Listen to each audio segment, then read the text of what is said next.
Yeah, as well. Awesome. Welcome, guys. So hopefully things are going well in your end, man. The whole Eastern Seaboard is freaking locked down again. But let's not talk about that, right? Hopefully we're going to come out. I got my first jab on Sunday, by the way. I'll have my next one in a couple of weeks.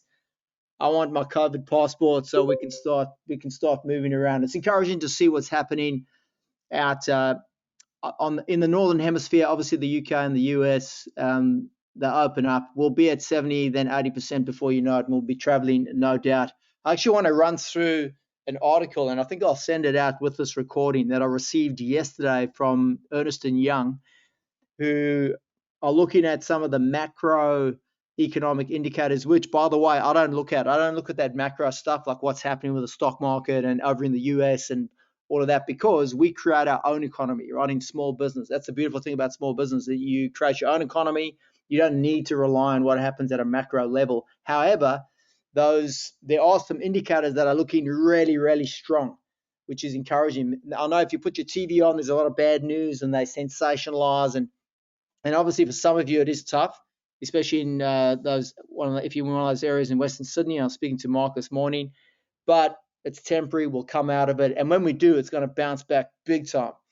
And so I'll talk about that if I've got time. Otherwise, I'll send that article out so you can see what it looks like, what the numbers look like. And there's some record levels, like record as in best situation we've been in from a macroeconomic perspective in the last 30 years, and also pre GFC, all that sort of thing.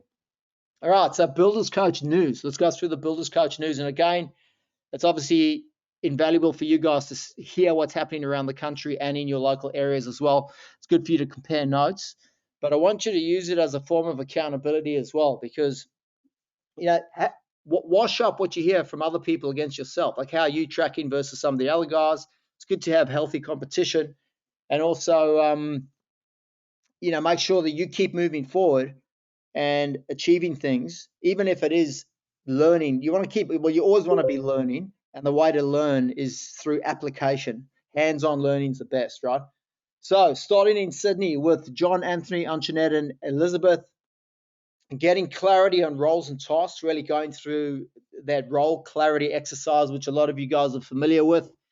And I was just talking to someone now, Shane and Leah, about that same role clarity process, looking at firstly areas to outsource. So where could you outsource to? We could outsource small document creation or conversion of some of the documents. I send you guys PDFs using Upwork or Fiverr. That's an example. But you could also use Amanda Cordner for your marketing, which is what Shane and Leo are doing. You could also outsource to people like Don Doolan, to estimators. So step one is look at the roles and tasks, look for opportunities to outsource. That then frees you up, gives you some more time, which you can then devote to working on the business, create better processes, and free you up even more and better profitability. Once you've done the outsourcing exercise, then it's about creating job descriptions for everyone on your team, including yourself. And then within the job description, it's the key performance indicators, so the 5 top tasks that most relate to profit and cash flow. And then those KPI activities are what you use to review systems and training. All right, KPI activities most relate to money in the bank. So that's why you look at them first. For systems, what's the best system? Do you have a best practice system in place for each of those KPI activities? If yes, then are you making best use of that system? And is there more training required? All right. What else are these guys doing? Reviewing sales process as well as it relates to budget. So making sure that you ask for budget. Obviously, really important that you get crystal clear on someone's budget as early as possible, and weed out people whose budgets are too tight. You don't want people that have no room to move or don't have buffers. So you need to have the uncomfortable conversation. And again, if you've got good marketing, education-based marketing systems and a reputation, and people come to you, people will then come to you already trusting you and will want to share their budget because they know you're going to help them. If they don't want to share and they're all cagey, that means they don't trust you. And if they don't trust you, how can you trust them? It's just not a great relationship dynamic, right? Also avoiding scope creep. So I had that upfront conversation about that. People, especially architects, hear it all the time. They just want to design. They don't care about costings. They don't know about costings. So it's not that they don't care so much as they don't know. And they go, and then you the bad guy, where you come in with the pricing and it's way beyond their budget. So have the conversation up front, make them well aware of what's happening, especially if they only have a very finite amount of funds to spend. Joe here in Sydney, working on preliminary agreements as well, getting that process nice and tight. And we looked at an example where $300,000 reno, the prelim was around 14 grand. This wasn't Joe's, it was another example. And the people said yes straight away. So remember, your prelims are a solution that you offer that is the value add part of the business. Those of you that have been using prelims for a long time, you see it that way. If you're still new to it, it's quite a big deal. Sometimes you think, is the person going to want to proceed? Really, you're taking a whole lot of things off their hands. You're making their life a lot easier. Yulia and Steve down in country, Victoria, they're in a great position. So Yulia and Steve worked with me for a while. Then they went out on their own. They'd learned enough to keep going. Now they come back on board because they're taking things up to another level, which a few of you have done, by the way, and they're in a great position with design and construct. So focusing on the higher end design and construct type work in their area. They were meeting with a video guy the day after we spoke last to improve their website content. So for those of you that in that high end space, I was speaking to Aaron Daly this morning about it, how really relationships with the right architects and designers, and then having a content creation system, so quality photo and video, is enough in most cases. That's enough for you to just keep building, growing, and have that overflow of demand at the front end. So I often talk about Horizon Habitats here in Sydney. David Moses, he owns a business. I know him. He grew his business from 2 mil to 30 just through architects, right? Through architect relationships. But the right architects, because I don't have to tell you, they can become the biggest inefficiency in your business quite easily if you don't keep it in check, right? All right, so what else is there? Steve and Yulia also looking at a new pricing strategy as well. Like a lot of you got to keep reviewing your pricing strategy, keep trying to optimize, move it up. Also waiting on an update for logo before they do more signs. And they've got a great development opportunity. So they've got acreage, property, and a great plan to do a development, which we spoke about in some detail on our last coaching call. It's exciting. It's fantastic. Luke Belgiu down in Vic, heavy focus on checklists. So really just going through a process for creating checklists for everyone on the team. Guys, process. Checklists are the best thing. And then whether you're using Asana, Monday, Build a Trend to execute on your checklist is inconsequential, but making sure that you, one, have them, and then two, that the guys use them is absolutely paramount. Something else that happened with Luke is he looked at his niche. He was reevaluating or assessing his niche and his blue chip jobs, and he found that there's an area where the work was easier, there was less risk, it was easier work, right?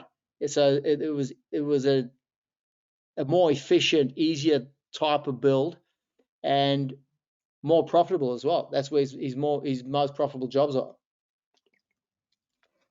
So I could easily get to 10 mil in that niche, and it would be easier and more profitable. So that's why it's so important to do financial review. I know most of you have now, at the end of this last financial year, done that, just gone through individual job reports, look back, where's the margin, chase the margin, then the revenue. So a great opportunity there for Luke. And for some of you, it is quite profound. It's like, wow, we're going to change course here quite significantly. Scott and Tanya, also down Regional Vic. This is a great story. So they had a job where, and this is a great story as it relates to mindset shift, which interestingly, Shane and Leah were talking about that this morning, changing habits, and it's really habits of thinking. So a lot of you still acquiesce to your clients. So your clients dictate terms. The client says, hey, I want to meet with you. I want you to build a house. So it's a negotiated tender. You get excited. They want to meet with you this afternoon, and you end up listening to them and following their process as opposed to sticking to your process, which, by the way, is engineered to best help them anyway. So you just need to get into, it's old habits die hard, right? Just take them back through your process. But with Scott and Tanya, the job was $50,000 more, I think, than what the people wanted. and so they could have gone, oh, we could do something to shave it off because the people were prepared to proceed, but they just said no. They said, well, that's where it's at. They just stood their ground politely, and the people have agreed to go back to their bank. They go, no, we'll go back to our bank and get the extra 50 grand. So the fact that they just did that, didn't go, oh, let's find a way to, maybe we've got to shave a bit off here and there. If you're doing that, you know that's a mindset shift that needs to happen for you. If you just hold your ground and go, no, this is how we're going to do it, boom. So it was really refreshing to hear that. What else did Scott and Tanya do? They ran their Resilience Project webinar with their team. So I think I told you they were going to do it. They did do it. It went really well. They didn't have the main guy do it. So I think if Hugh was the guy that's going to present it, he's obviously the founder. You always want him. They didn't get him, but it was still great. And the guys, it was interesting because they had listened to Hugh on the audiobook like a lot of you. And then you're hearing the other guy was like, oh, it's not quite the same. But their team had it. So a lot of their team, that was their first exposure, and they loved it. So brilliant. And it's the process of that, the Resilience Project that matters. Just give me 1 sec, guys. I just want to plug my power cord in here. I hate for this thing to die as we're talking. So then we go. Boom. That's plugged in. All right. So who have we got here? Damien DeFabio, also down in Vic. Been working meticulously through the 6-step sales process documentation, just creating those documents, and now also transitioning over to creating a client banking system. So an opt-in. Most of you already have a document when people go to your website that they can download that builds your database, the name and email addresses, that then allows you to send them monthly updates on projects that you complete and any awards that you win, that sort of thing. Oh, by the way, speaking to Aaron Daly this morning, big win for him. $6 million worth of work, pretty much. Well, verbally, he's been given the verbal go-ahead. It's different projects, good margin, amazing locations through an architect. So very, very excited. And for those of you that don't know Aaron, he's not even 30 years old yet. So getting these blue chip jobs in blue chip areas in Sydney, and very exciting. So why am I bringing that up? Oh, because Aaron's done some really good work with that as well, with opt-in documents and then content creation associated with those high-end jobs. So Damon making good progress there. Regan and Nicole up in Gladstone, 7 jobs open now. And if you remember last time, they brought on an office admin lady, which is brilliant because she's also what is she? I think she's also a qualified drafty or architect as well. Yeah, she's a drafty. And so she can do design, which, I know for a lot of you, in-house design and turnaround times on design are really tough. So if you can get someone in-house who can do it, it's a big point of difference. In fact, before I forget, I was speaking to, who was it? Peter and Nathan yesterday. They're up in Bundaberg and they're struggling to find a designer that they can work with. So there's no one in their geographical area that they can work with. I'm just putting a shout out to anyone who's working with a designer or architect remotely. If you could just send their details across. If you've got a designer or architect who works remotely, as in doesn't have to be in the location, and has a process for doing that well, and they tried and tested, please send their details through so I could pass it on to Nathan and Peter. They're on the hunt at the moment. From memory, there's some of you that have already done that. That would be great if you could. And this is the whole thing with the community, the Builders Coast community. You guys can help each other out. There's and again, guys, if you want me to put you in touch with anyone I talk about, let me know.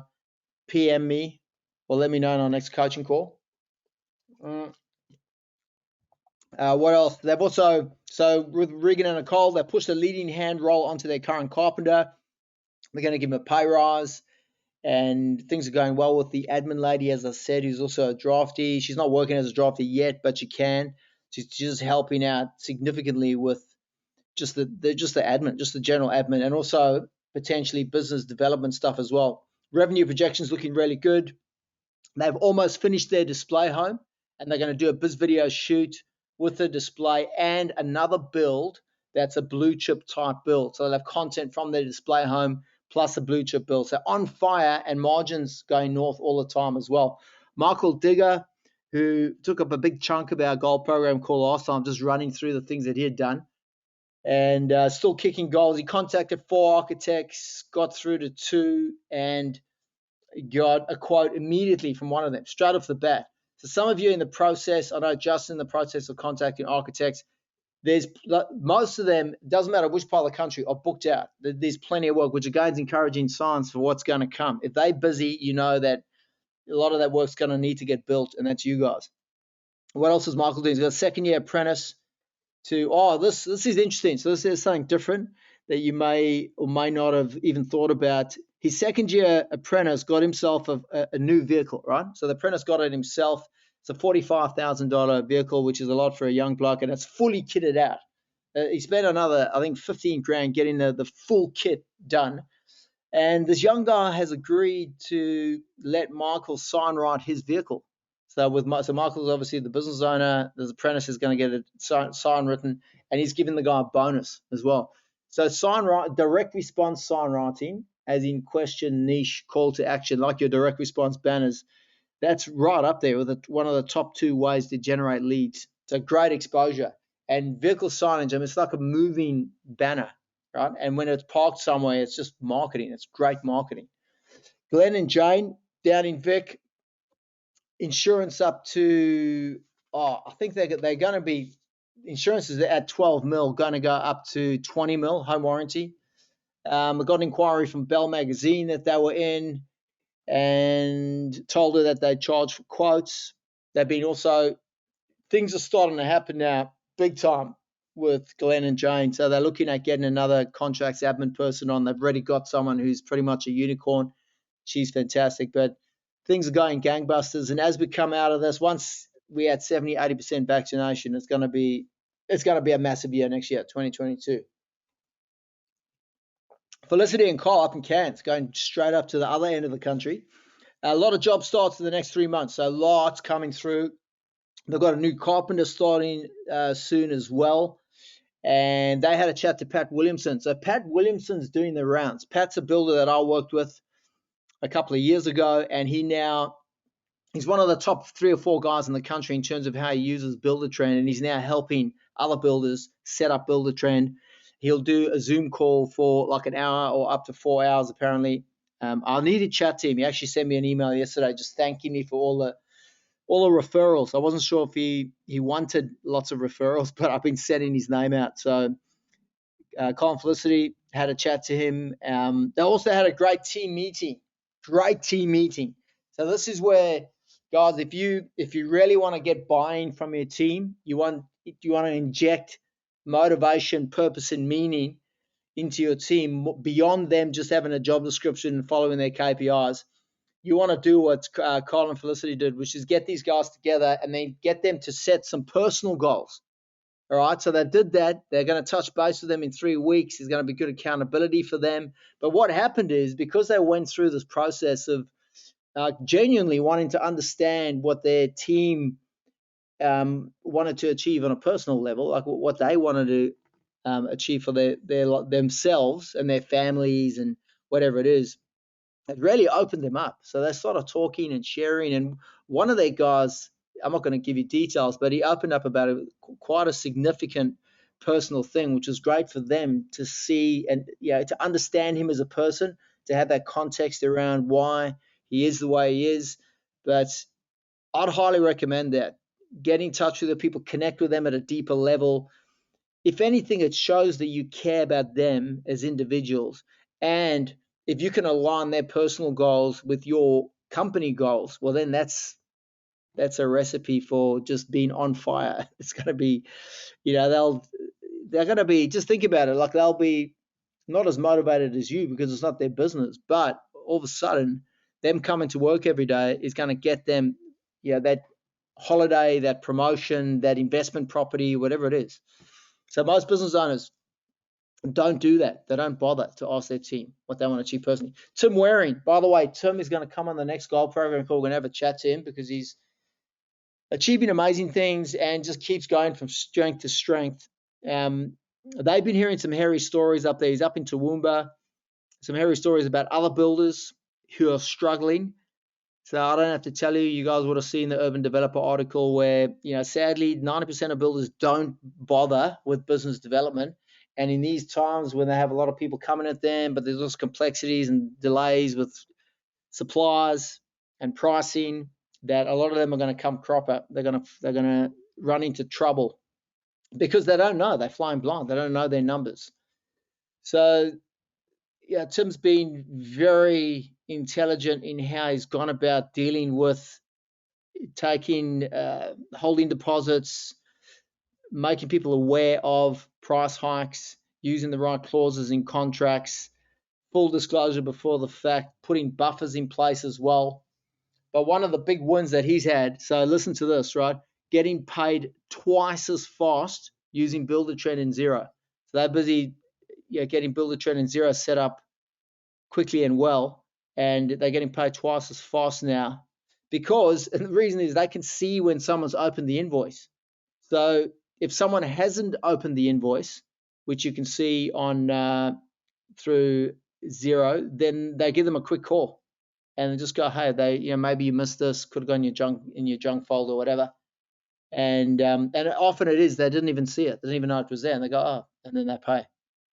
All right, so also dealing with Pat Williamson, getting purchase orders issued through Buildertrend, which is, once you get to that point, guys, tracking numbers during the jobs is exciting.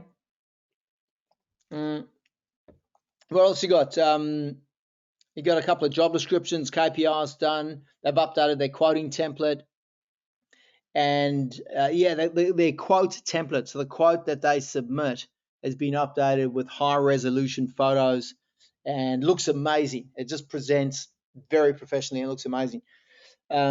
Justin Chinook down the South Coast show, New South Wales. So I spoke to 3 designers, and they all said they're always looking for builders. So Justin was a bit hesitant. He's never reached out to architects before, and I know he's going to be doing more. So he got lots of positive feedback, and he's got some openings. So he's going to let them know, I've got some openings, what's available. He's also been working on his client commencement agreement, selections, photo and video content. The photo video consent form. So some of you may not have heard of that yet. You want to have a photo video consent form at the start of a job you get clients to sign, just so you got their permission to use the photos and the videos on the job. Had a couple of people go through an entire project and at the end get told no, can't use it. Quote layout template done as well, same as Tim. And then just got the Build Exact trial as well. Some of you are using Build Exact for pricing. Build Exact, spoke to the guys yesterday, want to run another webinar.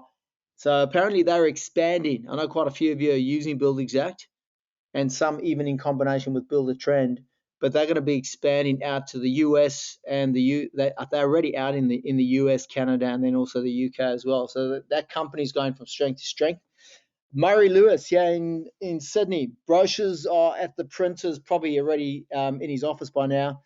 Signage is getting done as well. And he signed a prelim, which is negotiated tender. And he's got 2 direct response banners up at one of his jobs at Freshwater. I've got to find out where that is, Murray. I go running past there to the gym, so I want to have a look at those. Also spoke to Hazard Co. A couple of you have spoken to Hazard Co. with the OH&S side of things. He's going to be signing up with them and using the revenue projection spreadsheet. So you guys are very familiar with that document, aligns with your sales process and creates great urgency when you're using the revenue projection with your cash flow forecast. As jobs get depleted through the revenue projection, it creates that urgency to replenish. You've got to replenish the pipeline.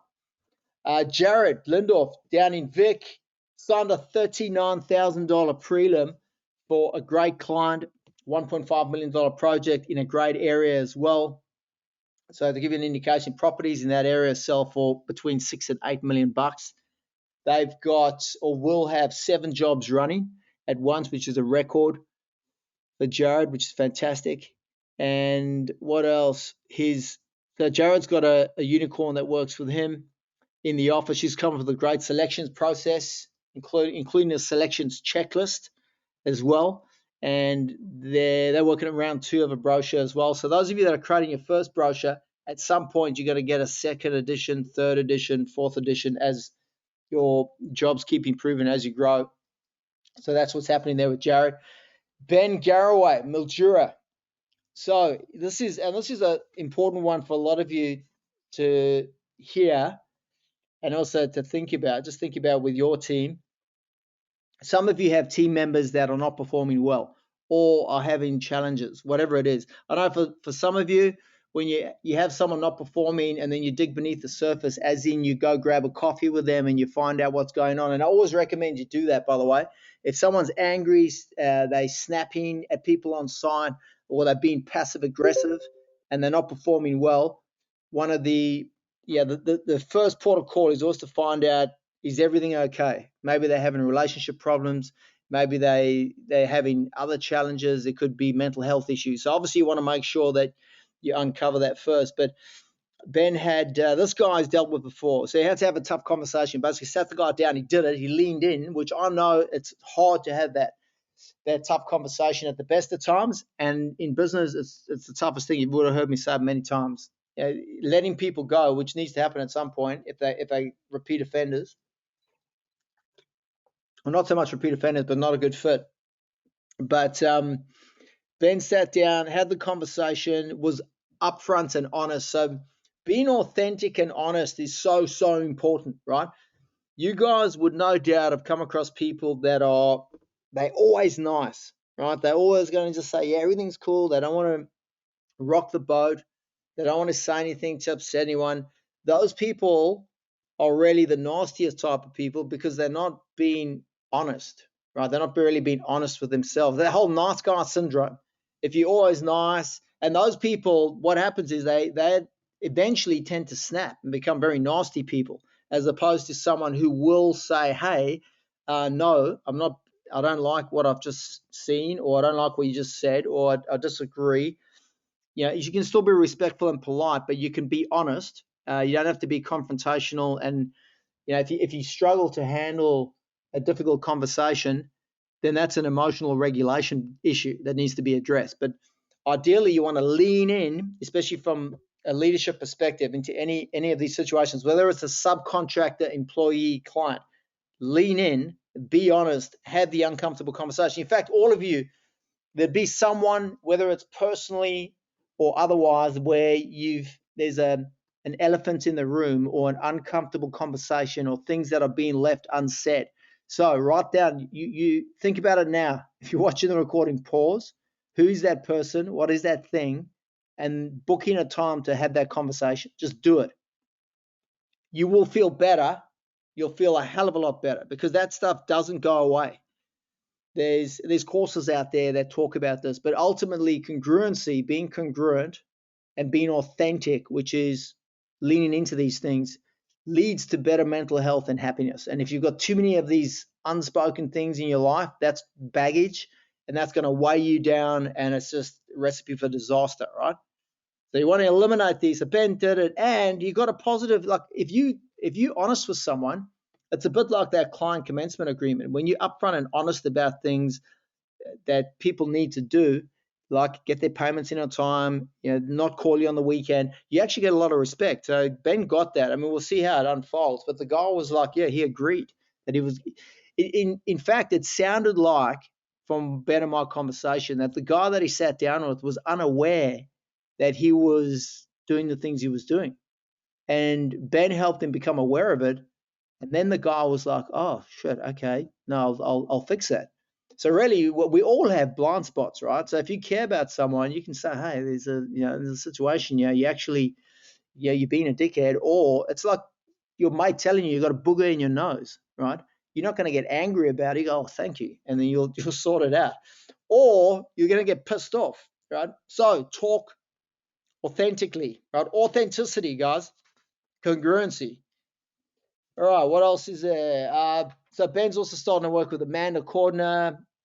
They had a social media manager. They let them go. They're working with Amanda. They're outsourcing. And what else is there? They've got an office with Amanda, and then also their office admin person is going to do some of the social media tasks as well. and they're using Trello. So ideas are getting put into a Trello card, and then they plan posts for social media for however long, probably a month, 3 posts a week. And I've also put a clause for price increases in. They did it. So this is another example of being authentic and leaning in.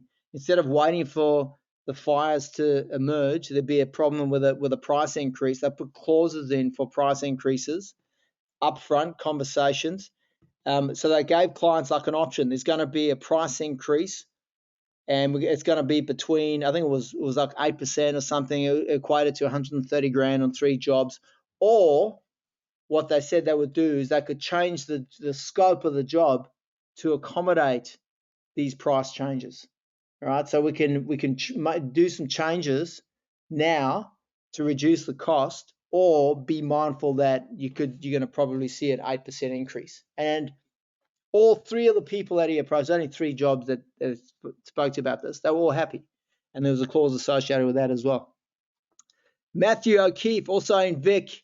So Matt's getting married in November, so there's a deadline there. I know some of you got babies coming, you got weddings, you got other things that serve as deadlines. Those are great. You want to use them, because deadlines, there's nothing better than a deadline to get your ass into gear, to get stuff done, right? Getting his direct response banner wording done on his trailer. So those direct response banners, again, you can put on your youth sign, put on a trailer, and you can park the trailer somewhere. Some of you have jobs with these, I don't know how many thousand cars going past a day. And jobs in the pipeline looking really good for Matt for the next 12 months, really strong. And he's also booked in a discovery session with Build Exact as well. So looking at Build Exact. Shooting across to South Australia, James Turner, he's catching up with his accountant, so doing the financial review that I mentioned before, just looking at the numbers for the previous financial year, also edging the margins up. He's already got his margins up to a point where it's okay, or in relative to what he was doing before was very good. So a lot of you guys that are still new, that's always an area that's it's a sweaty palm thing, getting your margins up. You think you're fearfully going to lose work. He's got it up. It's okay, but he's got to go. There's another 2 tiers above where he is now, and he's going to keep moving up. So once I get it up to that point, and the 25 margin, 33 markup, that's where you guys should all be. That's a good margin. And then, but obviously, if you can get a 3 in front, 30 margin, 42 markup, that's where you want to be playing. And James grown his team as well, looking at bringing on another apprentice. There will be a supervisor down the track, but just an apprentice for now. Dean and Will in Canberra. Man, they've got plenty going on. Plenty happening. Lots of plans coming into quotes and signing contracts left, right, and centre at the moment. So that's Canberra for you guys. Margins are edging up as well, and getting a lot of referrals. And then your website, and also from their client banking. So people coming to them, the client banking, and people following you for a while, and they come at you and they're ready. There's a lot of credibility and trust. What else is there? That Builder Trend setup. They've been working on Builder Trend for a little while now. There's lights at the end of the tunnel. They also made contact with Pat Williamson, so Pat's name's coming up quite a bit here. And what else is there? So, by the way, with Pat, it's just going to be a shortcut. Shortcutting your setup, the setup time, basically, for Builder Trend. You could probably do it on your own. What you're doing your own in 6 months will probably happen, with someone like Pat in 2 months or 3 months. So just getting it set up quicker. They've been working with Fordham, as you know, if you've been listening to previous calls. So Michael Sutherland, the guy on the board of directors for Hampton Homes, and they're absolutely raving about this guy. They're so happy with Michael. I know Ben's working with Michael and his team as well. Brilliant in terms of the financial review. And what else is there? They've also been looking at working on progress payments on jobs, and getting them to align with the schedule, and then getting the team to make sure that they obviously meet those targets, the monthly targets. So they made some adjustments there, and that's starting to work well. However, they got smashed with rain. I know some of you guys, I think in Queensland, you got smashed as well, so that's caused some delays. But They're also talking to Jim Lackas and David Luscombe, so outsourcing the estimating, getting that component down. Adam and Katie in Vic, what happened? They had some people they were talking to. So some of you guys, Shane and Leah, just before this call, were telling me as well, I had people they were talking to before they started making changes with their sales process or introducing prelims and charging for quotes and all that sort of thing. And I think a similar thing happened to Adam and Katie, but they were still able to convert, even with price hikes and different margins, because I believe these people came to them earlier and maybe had already priced it, and there were changes not only to their processes but to the numbers, and the people were still okay with it. Sea Salt's doing their frequently asked questions document, so you guys all have that FAQ that you send out as part of your sales process. You don't have to sexy it up. You can just send it out as a Word doc because it's more about the content, but some of you are going to Amanda or some other graphic designer to do that. They're also going to use hazard cards. The hazard card is coming up here, but the IHNS system using QR codes, that sort of thing. And also, what else? Yeah, they got their prelim. They got a $2,750 prelim, and very excited. Once you've done one, you can do 1,000. All right, Danny over in South Australia as well, Adelaide. Everything's gone up. So going 25 margin or 33 markup with his pricing, just it straight up, just went straight in, made the change, implemented, keeping timesheets for himself, and building supervisor as well, supervisory costs on the jobs. And he's already converted jobs. So we just started working with Dan. He's already converted jobs with new margin, and he's set a goal to learn about marketing and finance, which, guys, if you don't already know, in fact, I'll ask you the question: what do you most need to learn about next? If you don't know what that is, or you should have that in your 90-day plan. You should always have something that you're learning and educating yourself on, and then knowing where to go to get the right information. If you don't, talk to me about it. Send me a message or talk to me about it on the next coaching call. Make sure that you're educating yourself in areas that matter, not just willy-nilly. What else is there? We spoke about Asana, using Asana for lists. Asana is a great tool for lists, and I believe he's going to look into that. And his brochure's getting drafted at the printer at the moment. Okay, what else we got here? Tim and Victoria. Saw their Biz Video story last night. I jumped on it. Amazing. Just, man, the work that Biz Video does is amazing. But I tell you, it really brings to, like, it just, yeah, the emotive content behind it. Just seeing, and the way Tim and Victoria communicated the family connection. There's a strong family connection with their business, and you got to watch the video to see it. I'm gonna share it. I'm gonna send it in. I'm gonna include the EY article plus Tim and Victoria's Biz Video story. Have a look at it. It's great. You're all gonna get one done at some point. I'm gonna engage Biz Video as well to do some video for myself at some point. But I'm just making a note here. Sorry guys, bear with me. Biz Video, and there's gonna be EY article. So have a look at that. And what else is there? They also spoke about their niche, three things. There was the family connection in their video. Their niche comment was very well communicated. This is our specialty. And they also mentioned educating clients. Victoria spoke about how they educate their clients, which is brilliant. I loved it. And they placed an ad recently, growing their team as well, looking for a leading hand. They had 17 applicants apply. And that's based on an ad on Seek, right? So Tim and Victoria on the Gold Coast, 17 applicants, man. So they're looking to do a group interview. So those of you that are familiar with the recruitment process, you get them together 6 o'clock on a Monday, and it's a great way to have the best person rise to the top. They're also working on their massive transformative purpose. We had a great conversation around 7-figure club operations manual, getting there running like a well-oiled machine, firewall that up against creating a board with a 5-year exit, going national or bigger or whatever it is. So if you guys want to talk about that, let me know. But Victoria just lit up, well, Tim as well, but I got very excited, which is a good sign. So looking at their end game, how to step away from the client side of the business, focus on the development side of the business, and then for them, for Tim and Victoria to be able to travel to the UK, to go to the UK. I've worked with guys where they travel to Europe. I had some clients that were from another part of Europe, closer to the Mediterranean. They would travel for 6 months. So they would, and they do development work only, so no client work. So they work hard for 6 months and they go to Europe for 6 months. Okay, and that was just what they did every single year. They had multiple residences on different in different hemispheres.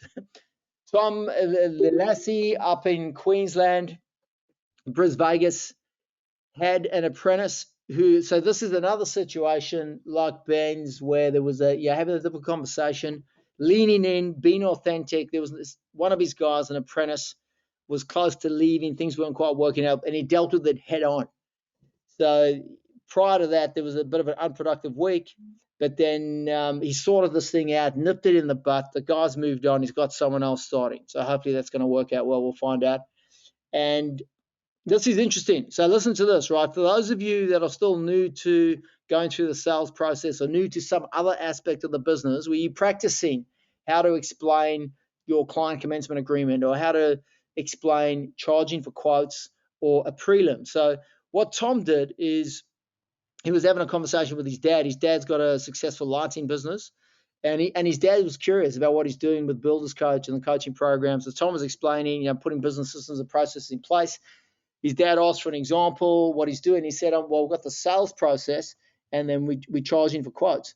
So his dad said, well, explain it to me. Why should I pay you for a quote? And then he did that just straight, like on the spot. And his dad said, okay, I can understand where you're coming from. It makes sense. However, you got to work on your pitch. You got to work on how you deliver that, which Tom hadn't done. But that was great. So what we did as part of his homework is he's going to practice it at least half a dozen times, just saying, why they charge for quotes, the benefit to the client. You guys know the story. What's the benefit to the client? What's the benefit to the architect if there's an architect involved? And then he's going to phone his dad or catch up with his dad and then run it by him again and go, okay, I'm going to explain it to you again. So that by the time he sits down in front of a prospective client, he's practiced it. So a lot of you guys, the reason you sweat bullets is you haven't practiced. All right. So the solution, the process solution is you practice it in front of the mirror. It doesn't have to be with another person, but ideally with another person, just role play it and then do it that way. Also, Tom, unsolicited, said to me he's chasing margin over volume. So he's literally slowing things down, stopping, looking at where's the profit, a bit like what Luke was doing, where's the margin, and then let me unleash marketing and then push for higher volume once I've identified where the margin is. He's got work till the end of the year, so things are going well. Doug and Anna here in Sydney, see new margins. So put in a 33 markup, submitted, not desperate for work, so we'll find out whether he got that one. And he's hopefully that'll be a conversion, no doubt. But also, interestingly, Doug's wife, Anna, well, the two of them are purchasing a franchise, not a building franchise, but a Pilates-related franchise, which I think is fantastic because as you guys know, I've launched Hampton Homes, and we've got Vadim's coming on. Vadim signed out agreements yesterday for the eastern suburbs of Sydney, which is very exciting. If you guys haven't already watched Lux Listing Sydney, LUXE Listing Sydney, have a look at that. That's Vadim's territory. Very exciting. But Doug and Anna buying their franchise. So again, the systems and processes that they'll be getting are amazing, but it's giving them an insight into what it's like to buy something like that, the benefits of it in terms of the efficiency and the process and the community, and then they can consider potentially doing that for their building company or not down the track. Tom, up in Queensland, found a carpenter on Gumtree. So a lot of you guys, if you're looking for someone, the best would be to throw it out on Seek, Indeed, and Gumtree. Otherwise, Tom just used Gumtree, and he found someone who was good. I've got a couple of quotes that he put out on some decent-sized jobs, so waiting to hear back. He's got architects wanting to do work with him as well, so a lot of opportunities coming through. And they are busy. So Tom and his wife are busy running through that list of 27 things. I sent out that email with that 90-day plan and the 27 things that should be in there. and they're busy working through that, which is great. Just revisiting baseline as well.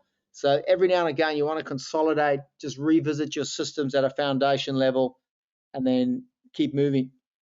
What else is there? There's client commencement agreement, getting that in place for new process for new clients. Client commencement agreement, full disclosure before the fact. Okay. And one thing Tom's doing, that's what I wanted to share. He's got a client who's like a friend who he's running these new systems past. So like the client commencement agreement, he's going to go through it with his mates and then get some feedback, so he gets more comfortable to use it with other clients. So a bit of a different approach to what Tom was doing with his dad, explaining it to his dad first. That's what so Tom the Lassie, the other Tom, what he was doing with his dad is what Tom Rubach's doing, which is great. Darren King. So I had a great conversation with Darren, man, this week, just talking about his bigger picture stuff. For those of you, if you want to get real purpose and meaning, I had a chat to Aaron today about it as well. There's a process that I'm going through, as you know, through this peak performance program. And it really, we struck a chord with it when I was talking to Darren, where he's got what we call a massive transformative purpose. So the purpose and meaning behind what he's doing is just not even 10x, like 100x. I got a text message from Darren last night, and he's like, I haven't stopped thinking about this stuff. So he's really, really fired up. He's been working with a new accountant as well. For those of you, if your accountant's not proactive, if they weren't proactive going into the end of this financial year, make sure you replace them. Darren's got a great accountant. She's going to help him get up to 7 mil home warranty. He's also he's meeting with a guy who wants to do a nominee arrangement. He's doing a nominee with his license, that's quite unique. A lot of you probably haven't even thought about doing that, but you can make some money doing that with the right people, of course, and there's an opportunity for Darren to joint venture with this guy as well. Sea Salt are working on his website. He's getting a killer website done through Sea Salt. And obviously working on the purpose and meaning component, which is massive. I was saying to Aaron this morning, like you probably got a V6. Most of you are motivated. You're excited about your business. You maybe like a V6 motor in you. It'll go V12 once you go through this purpose and meaning exercise. What else? We've got Michael, Nigel, and David, new client here in Sydney. They're looking at potentially getting another project manager on. They've got a great concept, man, just a brilliant concept. And we did a bit of an Indian rain stick because there's 3 guys. And we used that Indian rain stick where everyone can get a chance to talk and we work through having a frank conversation about something, which is great. Guys, you've got to. If there's more than one of you, even if it's husband and wife, have the difficult conversations, get stuff off your chest, and then move on, which is exactly what they did, which is good. Sam and Danielle, 6 questionnaires have gone out. 2 of them were blue chip, and they find the questionnaire working brilliantly. What else have they got? Sam's getting, with some of the questionnaires, he's getting people to elaborate a lot, which you should during the audition call. And they're also using prelims. Got the ball rolling with a website based on their brochure content. So your website should really correlate with and marry up to your website or your brochure, vice versa. So what else is there? Using the quality assurance checklist as well, and getting some draftees and architects on board. So going through the architect blitz process. Got a banner up on their St Kilda job as well. Beautiful area down in Melbourne. Nathan and Peter Bundabergs, I mentioned that before. So they can't get frames, man, with AI until next year. And then, yes, again, they're looking for an architect. So anyone who knows of an architect who would work out of area, please let us know.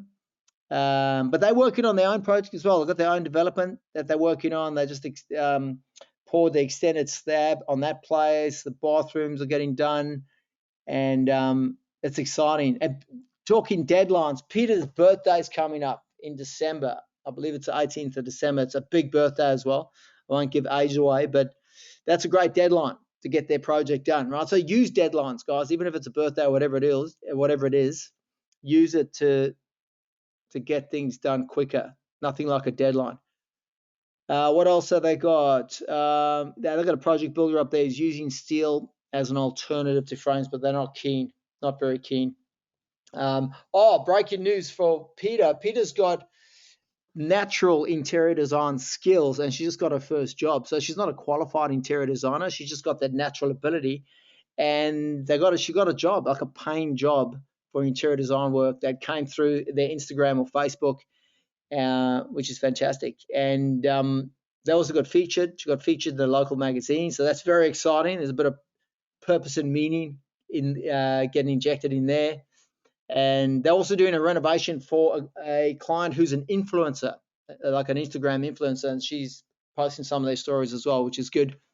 Andrew Kerr taking control of his sales process. So, yeah, you guys heard me talk about that mindset shift, you guiding and leading people through your sales process, not the other way around.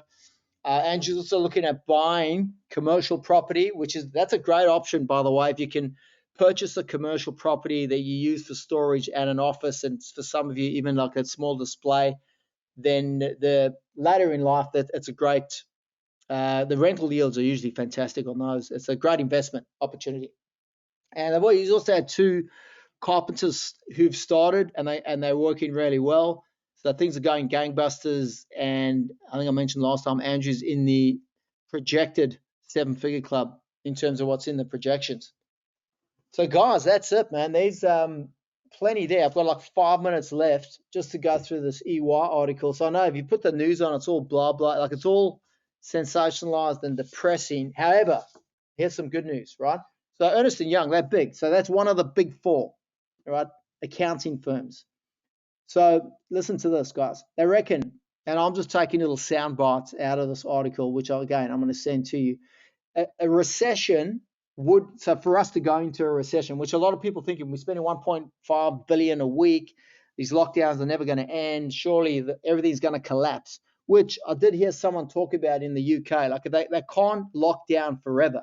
Like lockdown as a solution is not an ongoing long-term solution, because eventually enough businesses will collapse, and the government gets their revenue from businesses, and businesses employ people. So it's not a long-term thing.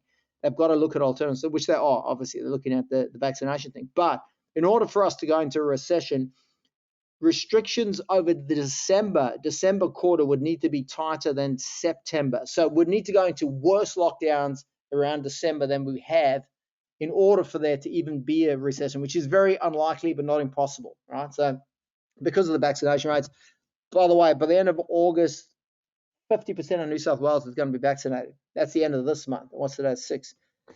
Unemployment. So unemployment fell to 4.9%, which is the lowest level. So that was just before this lockdown in Sydney. The unemployment was the lowest in a decade, in 10 years, right? The vacancies, so job applications, rose to 362,000. That's a lot, which is 23. Listen to this, right? That's 23.4%. It's up by 23.4%, that's massive. That's huge. So that just shows you what's going to happen when we come out of this. You're going to have this big kick. Inflation, it's rising at 3.8%, the fastest pace of inflation since 2008. That's big. Trade surplus, so a lot of exports happening because the rest of the world's coming back offline, like the UK and the US. There's a lot of exports, and the Australian dollars come down. So there's a surplus of exports of $13.3 billion in June, right? So that's, this stuff doesn't really affect us, but it's just some good news around the macroeconomic factors, right? Lending. So they actually mentioned building in this report. Lending indicators and building approvals. Both lending and approvals remain historically elevated and well above pre-pandemic levels. So before COVID even came on the scene, the current lending and building approvals is higher. And that's, I suppose, maybe impacted by the government subsidies and the government incentives, which have been good. What else? So there's also these data points suggest a degree of confidence that the economy can bounce back, right, as the restrictions ease. So this is a temporary thing. The restrictions suck. It's terrible. But as we come out, things are going to kick because of these macroeconomic indicators. House prices continue to soar in July. So house prices rose 1.6% in a month across the whole country and 2% in Sydney, even though we were in lockdown. 2% in a freaking month. That's insane. Okay, so that's obviously part of the inflation thing. And yes, maybe it's interest rates and what government's doing. What else is there? Job ads, ANZ job ads. They slipped by 0.5% in July, but this is the first fall in 14 months.